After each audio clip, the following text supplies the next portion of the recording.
I'm reminded of a song that is sung to the tune of "Bring Back My Bonnie to Me." I don't know if that's the actual title, but I think a lot of people are probably singing the tune "Bring Back That Biden Economy." We have the stock market in an absolute free fall. I think that this is actually worse than most times that's ever been recorded in any event periods that were notable, like the collapse of the housing market in 2008.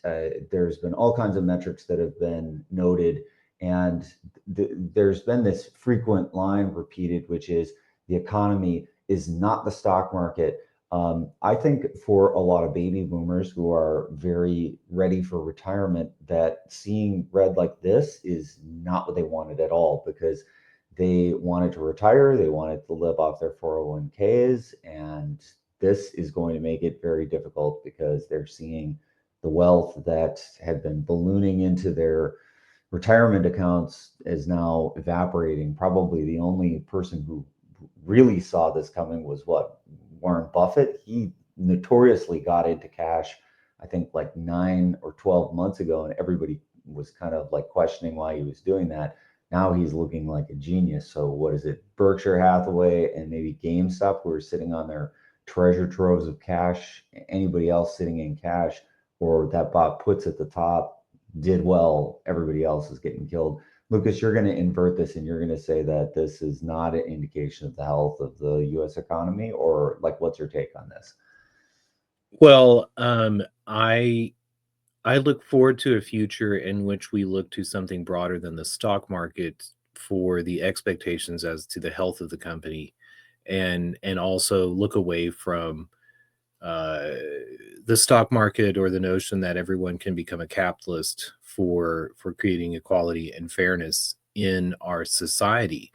I do feel for the people who have the retirees and those who have a lot of their wealth invested in the stock market, and I don't mean to minimize that, but as I see this, as I see the reactions and this red quilt thrown up, and people talking about Trump's tariffs policy and the effect that it's had on the market, I'm constantly reminded that one, the stock market is only a portion of our economy, and two, that a reliance on financial, like financialization, and everyone benefiting from the returns of capitalism has not been going that well for us.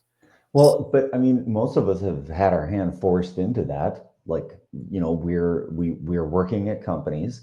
The primary vehicle that we have to save for retirement is these 401k plans that have been set up. You're railroaded into these programs from BlackRock and Vanguard, which buy stocks as an index. Like, I mean, like, you can buck the trend and do something really wild and go buy gold on your own or Bitcoin, but you're heralded as an idiot. And until very recently, you couldn't even get into those types of products, even if you wanted to, because you were somewhat forced out of it. Like, there were no ETFs that allowed you to buy Bitcoin. So only within the last, what, year and a half, 2 years, has that even been accessible to the broader marketplace for people who wanted to save for retirement on the tax advantaged plans.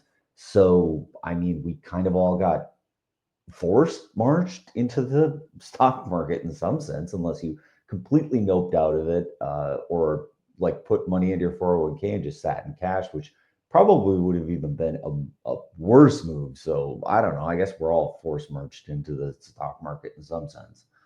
It would have been a worse move, and you're absolutely right to point out that people are railroaded or forced into it. But when we think about the relationship that the government has with setting the rules for employment and setting what the possible avenues are for retirement, and also incentivizing those avenues through tax breaks, and what you're going to be looking at in the future, then I think we really need to question this narrative that we have about free market capitalism, and how real is it? And okay, if it does exist, then at the very least, is the United States on the path of free market capitalism, or has it been marching down the path of socialism and blind to the direction that it's walking in? And along those lines, okay, if the United States has engaged in a socialist economy, or whatever we want to call this, then is doing so through this sideshow of the market and 401k plans, is it the best way to do it? Crony capitalism, I think, is the terminology that I've heard. It's the suckling at the government teat, and that's what causes the inflated values of various different companies. I mean, I see it frequently because I live in this world of, what companies get funded by VCs and why, and they always have these weird ties to the government, whether it be the DoD or some other type of mechanism whereby the spigot of dollars that was available from the government is somehow being directed at the company in some fashion. And then that's the one that the VCs latch onto, because they know that regardless of whether they make a viral product, a product that really makes a big impact, that they're going to get that money from the federal government. And I even would point at companies like Tesla being a good example of this. It's the one that has been talked about frequently, but a lot of Elon Musk's companies have successfully latched onto those government spigots, even if it's just to be a provider of services. So SpaceX is doing a lot of work for the government. And so essentially their main customer is a customer who doesn't have the same constraints that the real world does. They don't have to generate a profit and pay money that they've made in profit to Tesla for doing services. Rather, they just get to print dollars, continuously go into debt, and then direct the flow of those dollars at Tesla. So the companies that have been able to capture that stream of money that is being printed by the US government, they're the ones that maybe are starting to feel the heat and the hurt the most. And then it's just the downstream effect of, well, what is going to happen when all that money that was sloshing around no longer sloshes around through the US economy? That's one part of it. There's also the control that the government exercises through employment, and through the income tax, it, and also the payroll tax. I mean, in part we pay for our income tax on the workers' side with the income tax, but the companies also pay payroll tax, and this is part of how the government uh, controls what we think so broadly of as the private sector. So yes, at the very back, like we often find large troves of government money, but I think also about the problem that we have with private equity today. And as the government is printing money I say printing money, increasing the amount of dollars by more than printing money, by raising the values of our homes and our jobs, and that metric is constantly going up across the board. Private equity has been the large benefactor from all of this, and if we looked underneath this great red quilt, we might see the private equity that lies behind it, and that private equity lives off of borrowing, or relying on the supposed independence that it has from the government to loan the government this debt, and take the interest from when it's being paid back. and Did you and this see? is, go ahead. Yeah. Did you see the vote in the Senate where the Senate wants to reject the power of tariffs being delegated to the president? They want to take it back. Did you see the vote recently? Well, they should. Well, the power should have never been delegated in the first place. I mean, this is where, in some ways, we've seen the breakdown of the responsibilities of the federal government. We've talked about this before. Those checks and the balances that are supposed to exist, like they exist when they're exerted. They exist when they're not delegated. I mean, the presidency has been delegated a variety of powers that were never supposed to be there in the first place. Um, whether Trump should be able to enact these tariffs, whether they're good in the long term, whatever. It's not something that the Congress was supposed to have ceded to the executive. And so now, if they try to pull it back, first they would probably have to survive a veto vote from President Trump, and then it would go back to the Congress where it would require 2/3. I don't know if there's really going to be an appetite to override the president in the first phase of his presidency, but who knows what kind of pressure all of these members of the House and Senate are going to get from their constituency, watching $6 trillion worth of wealth evaporate from their retirement plans. This is why I think one of maybe the greatest shifts in American politics was to change the election of the senators from the state legislatures to a popular vote. And I don't know if we ever go back across that bridge. I don't know if it's a good thing to do so, because before that change was made, and I think that change was made sometime around 1870 after the Civil War. I forget, I believe it's the 15th Amendment, ? But before that change was made, a lot of the political issues and the problems in the trade union that was the United States came from the states who were fighting against each other for beneficial tariffs. And the tariffs that were at issue then were about basically giving monopolies to the different states. I mean, why do we have high fructose corn syrup so prominently in the market for America today? Goes back to sugar tariffs, and those being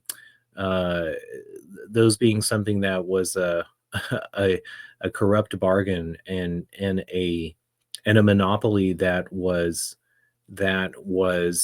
cornered by the state of Hawaii. And then, in order to get around it, the agricultural producers of other states have come up with other solutions, like, corn and corn syrup. Well, that's not sugar, so we don't have to abide by those rules. So I think that if anyone wants to go all the way back to this, to pitting the states against each other for the tariffs, then that's a problem. But then when I look at the emulation that the Trump administration has towards the Gilded Age Republicans and those who are exercising the tariffs for American trade, I think what they get, but maybe they're not talking about, because they see this time of this problem of getting off of finance and insurance and real estate as being the backers of the American economy. They want to go back to industry, but they know that it's going to be a shock to the American economy and that it's going to be a tough road to get there.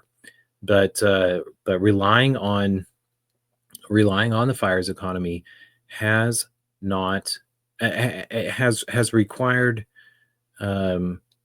required the abuse of the production of American dollars, and this has become a problem to the magnitude of trillions. So I don't know that there are good options, but I think that returning to industry, I think that that people want to make things, they want to work with other people, they want to spend their time doing something. And if we're going to get back to a country that is doing things and physically making things, not just sitting in meetings or engaging in the service economy or engaging in the healthcare industry, then this is a necessary change that we had to see.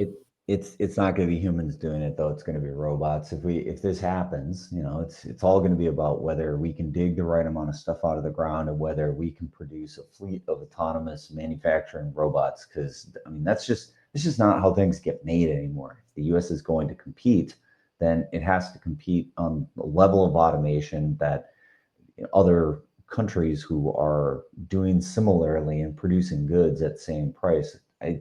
Unless we're going straight back to, I don't know, prison labor, which I wouldn't advocate for, and I sure hope that's not what's planned. So the next economy, we clearly have a shrinking populace. is going to be interacting with an autonomous manufacturing fleet. I mean, that is just has to be what is being contemplated by people who are actually thinking about this in a realistic way. So I would say we need to be looking at the robotics sector in the United States. And if we really think we're ahead there, and how fast the companies that are building autonomous robotic systems can actually start to deploy those fleets. Now, I know that there are a lot of companies who have been working on these problems and seem like they're competing at a fundamental level. I've been watching robotics as somebody who is in the automation industry, about 10 years ago. So I've had quite a bit of experience with it and have seen some of the trends, and we've reported on it on this show. So, as far as the US getting back to making things, I think we really have to be thinking that we're not going back to the assembly lines that we had when we were making cars. There may exist something like that, and there's certainly a place for humans somewhere in the mix. But if they're going to be successful on the global scale, automation's got to be a strong component of the new U.S. manufacturing boom, if there's going to be one. Well, one statement that you made in there, incorrect. We do not live in a world of a shrinking population. We have a shrinking population growth rate, but the population continues to grow. And I think Well, that's we've seen reported that because of the replacement rate, that we're not actually going to see a sustained population at the peak of what we had. I mean, I don't know. You're asserting that we actually are total population of the planet's going to increase, because everything that I see, and this is something that Elon Musk has been out there banging the drum on, and I'm not necessarily calling him an expert, but there have been quite a few people who have said that we've already had peak population, that like at the rate of births in most of the industrialized nations, like we're going to see falling populations, that we're not actually going to see an increase anymore. it could very well be, but remember to make a distinction. And Elon Musk and some of these other, I don't know, I don't want to call them accelerationists because they wouldn't call themselves that, but in some ways they are. Um, part of the narrative and the vision of the world that they're bound up in is this religion of economists that we have been so captured by since the classical economists, since the classical economists broke from the physiocrats, since Adam Smith, and this notion that, well, there's an endless amount of efficiency that can be borne by either workers or borne by machines. And then there was a neoclassical revolution that said, oh, there is a an infinite amount of preference, and we can continue these assumptions of infinity with regards to uh, i- relying on competition to run the world. We can rely on that from the marginal revolution and this notion of infinite amount of preference. I think that's what's actually collapsing. And Here I just looked it up. So whether I, you're right. We haven't hit it yet, right? And this is a longer time frame than I had seen previously. So I guess I'm gonna have to say maybe I misspoke on this one, or hold I got the hold date. these projections up to climate change projections, and you'll see the same. And then go and hold them up to predictions of when AI is going to come around. It's always 5 to 20 years. 5 to 20 years, depending on whether they're bullish or bearish, is 5 to 20 years. So I don't know what causes the world to um, for population to actually decrease, but be very wary of anyone who is grinding this axe, because because underneath it are the assumptions that they're making about how the world runs. And if the assumptions that they're made are built on these notions of infinity and competition, then I don't think that they are grounded in reality. And I think that the entire world is looking to get off of this notion of classical and neoclassical economies, and that is the fulcrum that I think that we're at here today. And it's interesting, politically, these concepts get trotted out as communism, socialism, capitalism, commercialism, etc. But at the end of the day, what we're actually talking about is how do a group of people work together and divvy up the things of this world, the resources of the world. So, not to go off on a tangent, but anytime I see the peak population, I think that the narrative is actually about something much deeper.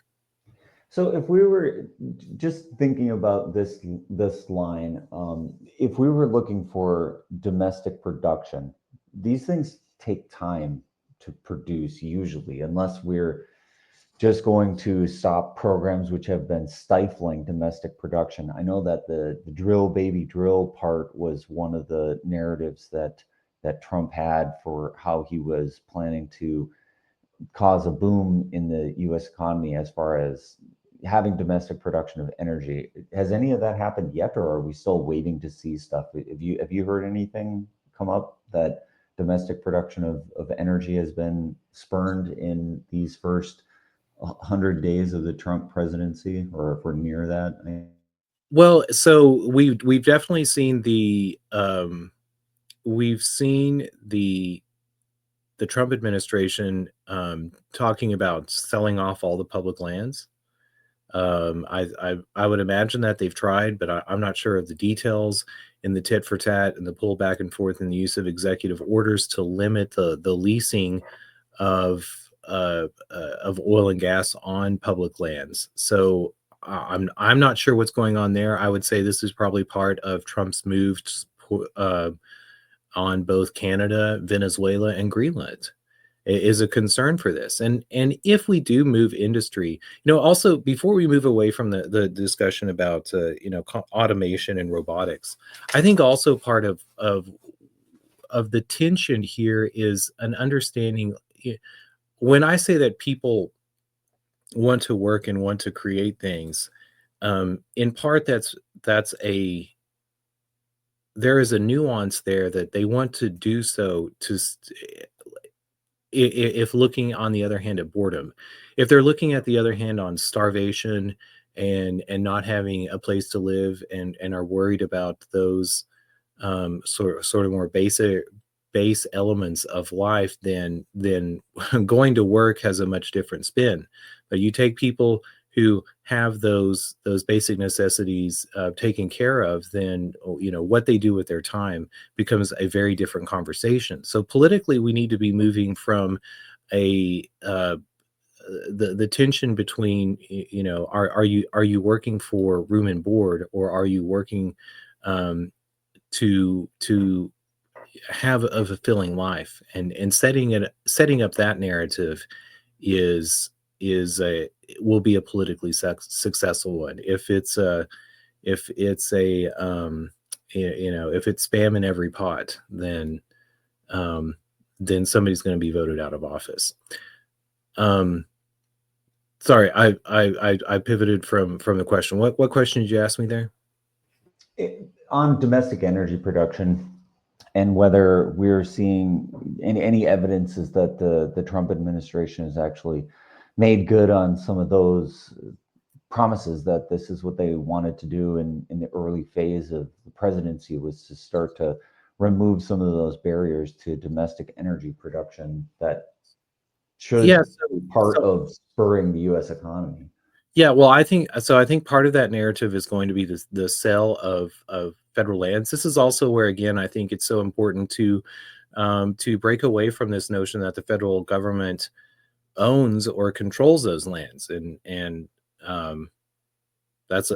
we've had that conversation in parts. I don't know if we want to get deeply into it now, but I think that having people who are more local to an area, whether that be states or counties, have more say and more control over the land and the property in their area is going to become much more crucial, or we are going to to see the excesses of infinite economy, of classical and neoclassical economy, borne out by rural areas. So that is in part the answer to the story. I think we have more interest in nuclear production of energy. That comes with its own problems. There's also the amount of liquid natural gas that the United States produces and has ostensibly been trying to sell to other countries in the world. I mean, why did we start a war with Russia? Because we had the fracking technological revolution. All of a sudden, we had a ton of natural gas on our hand, and we were looking for markets to sell that to around the world. So if we break this cycle of abusing the world, not just for the resources of the world, but for the markets of the world, and we begin to use those internally, then we could solve some of our energy problems right there. And also not just our energy problems, but our industry and our true the true problems of our economy, which is if we outsource everything and aren't even extracting or not just manufacturing things, but not having any extraction of resources or gas or oil, then what are we going to do with our time? Well, I mean, the domestic production of lumber, I think, is one thing that I would look at. That's not energy. That's definitely going to be spurred if the U.S. economy needs more building materials because we need to build more houses and what have you, whatever we're using lumber for within the economy, then saying we don't want any more lumber from Canada, we're going to go out and get this from the forests that exist within the United States. That could be one thing.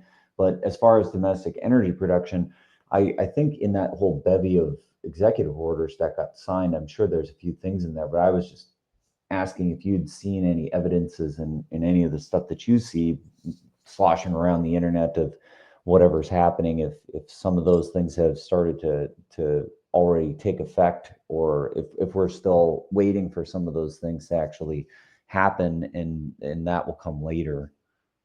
Well, I've certainly seen the Trump administration moving to sell more oil leases on public lands or return the control of those to the state. That's part of the conversation going on there. Interesting that you bring up lumber, because that is something that the Trump administration also has opened up the federal lands to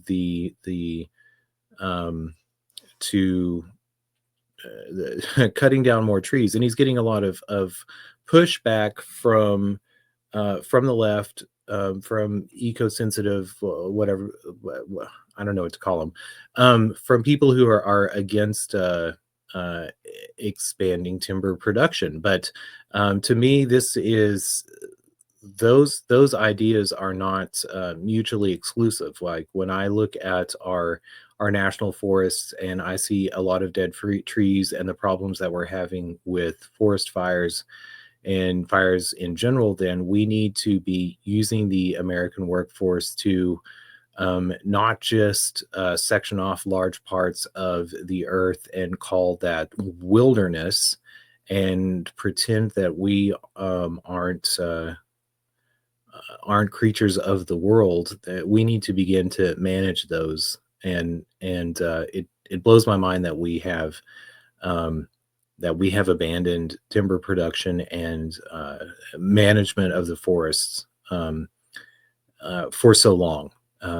So I was very glad to see this. I don't want to see clear cutting, but I would really like to see the forest thinned out and managed so that whenever a fire starts in the understory, it does not reach the canopy of the forest and take out all the trees, because forests take hundreds of years to mature, and once burned,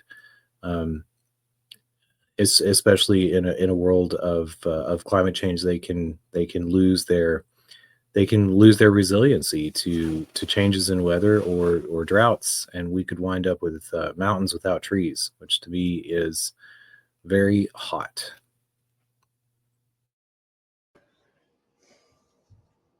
Well, I think to give a round picture of what's going on with the economy, one thing that I've been kind of surprised to see is that gold and Bitcoin have been extremely resilient to the fall in all of this economic woes that are happening in the stock market. I think we've finally seen a decoupling of gold as a risk asset. It used to trade very lockstep with the rest of the stock market. I think we've definitely seen that gold has been a flight to safety. I'm also very surprised to see Bitcoin not falling with the rest of the stock market. It seems like it is also starting to look like it has some kind of a floor price that it gets bought up at if it continues to hover around that 80,000 mark. I know that we had done that show recently where there were predictions that Bitcoin would fall below 70,000. We certainly haven't seen that play out. So the idea that was espoused there doesn't seem to be correct, unless that's still to come.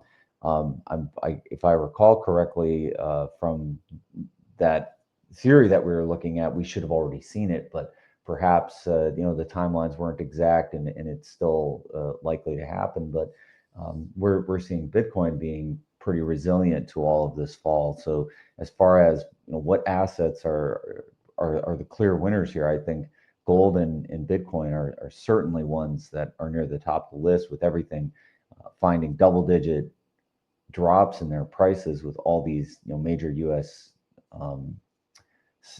Stock tickers. The two that really seem to be at the top that aren't, gold and Bitcoin. And I think that one, we've seen Trump from his inauguration talking about a golden era, and we've also sort of maintained a focus or had a focus on what's happening with gold. We saw the United States physically bringing tons and tons of gold here into the United States. We also have seen the political movements towards strategic Bitcoin and crypto reserves. Now, part of that pivot in American policy could be the animosity between political regimes that have come into power. The Republicans thumbing their nose at something that the Democrats were so adamantly opposed to. But I think moreover, they could see the writing on the wall, what was coming in regards to the financial underpinnings of the previous American economy. And as they begin to picture, what the future looks like, whether this comes on the back of tariffs or some other shock to the world economy, they would have been looking at the previous reliance on the production of dollars that has long been the reality of the world economy, since Bretton Woods, since 1970, since 2003, and said, oh, if companies have the ability to move around the world, what's going to bind companies to the American system or to America if we're no longer if we're no longer relying on the soft power of the dollar. And two of the first places that I would look to would be gold, the second one Bitcoin. I would throw silver into that mix, but I would say that ultimately it comes down to a conversation about carbon. So, and we've touched on that quite often here too, but I would say that the long change that we're going to see, one, I don't think that we're going to see any reduction in the importance and the decoupling of the dollar from gold and Bitcoin. And again, I think we should throw silver into that mix. But I think the long winner is going to be an actual turn to a conversation about carbon and how the world begins to make carbon the the denominator for which they're measuring each other's economies. Have you had a chance to look at any other stock markets? Like, is the Chinese stock market or the Japanese stock market or the stock market in the European Union, are any of these a safe haven? I guess this is something that I'm kind of just wondering out loud. I might do a little research this weekend to see if this is like a global phenomenon that's been sparked by what has been hailed as a trade war. If this is just affecting every economy across the board and was really just kicked off by what has happened here with the United States imposing tariffs. So I haven't paid a lot of attention. I would imagine that markets around the world are are red quilts also, but part of the reason that I haven't paid that much attention is because if you're paying more attention to the movements of the governments behind those, and you're thinking in terms of, all of these governments have economies, are thinking about the employment of the citizens of their countries and how that works, then and then we think about the implication of BRICS and the movements of BRICS, the attention that's been paid towards setting up independent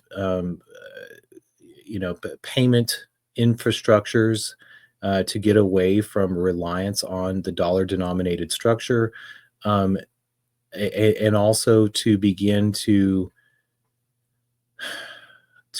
measure the difference between their different economies, and create bridges through commodity swap agreements between those countries. Then I think that it's more important to begin to look at uh, the balance of trade between those countries, and look at, say, what they're importing and what they're exporting. Part of the problem, or part of the reason that this is such a jarring shock to the American economy, is because we export so little. If we're only exporting dollars to the rest of the world, and we have been for so long, then this is going to be the greatest adjustment for us. Second, say it's going to be the second greatest adjustment for Britain and Europe. When we get outside of those, I would say that many of the other countries of the world are um, maybe somewhat concerned for the lack of dollars that are going to be coming in for the production of textiles in Vietnam, shoes, whatever that may be, but also maybe well prepared for it, and say that they expected this to be coming and had been using the American system to create sort of a normalcy in I don't know, a production economy, moving away from a more agrarian economy, and be thinking about how they're going to continue that path of normalcy forward, and piggybacking it on trade for other items from other countries. I wonder how much of that, like, there's this whether I feel rich sort of narrative that happens if there's going to be a reduction in some of the things that economies around the world have been dependent on. I know that U.S. tourism abroad, bringing in those U.S. dollars to these local jurisdictions, because like Americans felt rich, they felt emboldened to travel, and then they were bringing their dollars with them and providing tourist economy. Uh, whether that's going to continue, I'm curious of your thoughts there. You know, uh, uh, uh, Another song, "I Feel Pretty," comes to mind as you say, "I feel rich." No, I think it's very interesting to look at the tourism industry, and also to think about um, the benefits of the political benefits of having visitors who don't stay too long. Um, and you can also look back at tourism, and there's an interesting narrative of tourism. Tourism isn't a concept that exists in the time of Chaucer. That's a world of pilgrimages, and so this notion of moving about the world is something that I think is important to people, but was tied to a religious experience. Tourism begins to emerge after the creation of the nationalized banking system and the excesses of the finance, insurance, and real estate, the landlord class here in America. Where does tourism first pop up? It pops up in Maine and New England from from the market, the stock market, New York traders who were looking to get out of New York City whenever it was so hot.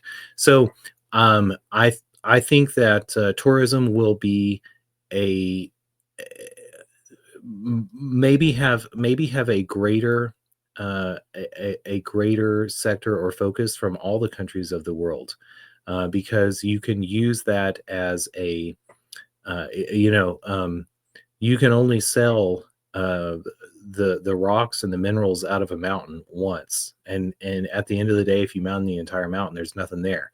But you can sell pictures of it for eternity. So that tourism and experiences and travel could be the next wave of infinity that drives economy. Um, and and a great thought there, Grant, because I do think that that is going to possibly be uh, what we focus on in the future, and even here in the United States. I mean, uh, if we do have a turn towards working because we want to spend our time, and we are accruing some sort of a cache of money, of whatever, and that we're going to go do something in the future. I think that everybody likes to travel, um, or most people like to travel, and we could see changes in what the tourism industry looks like. I mean, if you think about it now, it's a couple of days to a week, but there's no reason that we shouldn't be thinking about, and think also about how different the tourism industry is in Europe, where they do have a much more socialized economy, and vacations look more like 1 or 2 months than are uh, taken by the entire, or like a third of a country at a time. A third of the country takes off, and they take off for a month or 2 months, and then the others do. So we could see a lot more. We could see the tourism industry having a lot more impact in the future world. So something positive to look forward to. All right. I think we're at time, so we'll see you next week on Pomo.